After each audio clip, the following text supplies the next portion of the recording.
Tayari uko na mtoto mmoja na mpaka sasa hivi tunavyoongea ana umri wa miaka 7 au 9, aidha ni wa kiume au wa kike. Na baada ya kujifungua huyu mtoto wa kwanza ukatumia uzazi wa mpango kwa ajili ya kupangilia uzazi wako, lakini miaka 9 imeshapita, unatafuta mtoto wa pili, inashindikana. Sikiliza nikwambie, hili ni jambo dogo sana ambapo utakapoweza kulikalia kwa umakini na kiuhakika unaweza kurudisha uzazi wako vizuri, kwa sababu mpaka sasa hivi uzazi upo nao, ila shida haujajua ni nini. Na asilimia kubwa wanawake baada ya kupata changamoto hii wanatumia dawa ambayo inaenda kuwasaidia kuepusha mayai badala ya kutibu chanzo cha tatizo.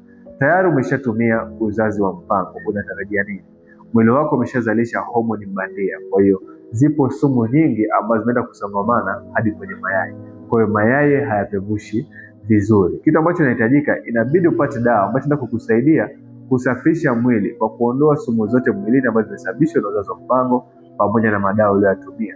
Baada ya hapo, balance homoni zako, chance ya kubeba ujauzito ni rahisi sana.